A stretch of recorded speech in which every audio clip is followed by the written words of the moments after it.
add a print statement, run the code, and stare at the output. Then you delete it, add another one somewhere else, and run it again. 20 minutes later, you still don't know why this function returns none. Hey, I'm Kai, and this is Fun with Learning Technology, where we make the confusing parts of coding actually click.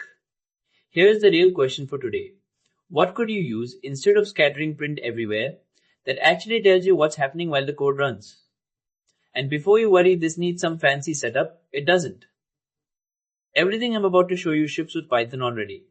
By the end, you'll understand why print falls apart, and you'll have a system that finds bugs in minutes, not 20. This line right here, your code just froze, not crashed, paused, and now you can poke around and see exactly what every variable holds, live. First we define getDiscount, taking a user dictionary. Right after that, breakpoint freezes execution the moment we get there, before total is even pulled from the cart. So when we call getDiscount down here, Python stops at that line and drops us into a PDV prompt. In short, execution just pauses, waiting for you to look around before it takes another step. Don't try to memorize this, you're about to watch it happen live.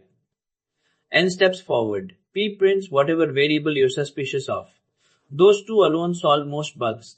SC and L back them up when you need to dig deeper. That's it, that's the entire toolkit.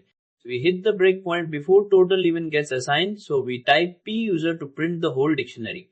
And there it is, car total is none, not a number. That's not a bug in this function at all. It's bad data coming in before we ever got here. In short, one command at the right pause point just told us something 20 minutes of scattered prints never would. Here's the catch. Breakpoint works great while you're sitting at your own machine. But once this code is running on a server somewhere, with real users hitting it and nobody staring at a terminal, you can't just freeze it to look around. That's a different problem, and it needs a different tool. Every log line gets a timestamp automatically, and a severity level, debug, info, warning, error, so you can turn the noisy ones off without deleting a single line. We import logging, then basic config sets the floor at warning.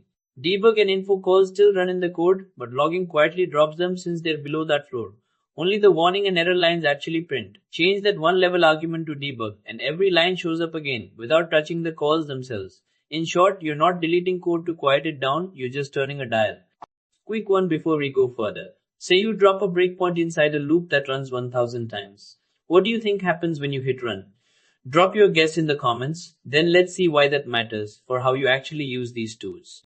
Don't debug the whole file at once. Cut the problem in half. Does the bug happen before this line or after?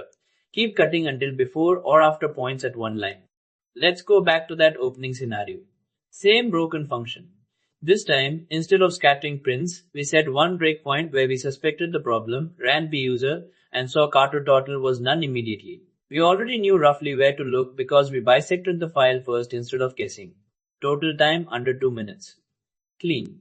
Breakpoint pauses code and lets you look inside. Logging keeps a filterable record even after the run ends. And bisecting the problem gets you to the bug in a handful of steps, not 50. That's the whole system. Pause, record, narrow. Help today? That's exactly what the like button means. If something feels off or missing, or you want to see something new, tell me in the comments.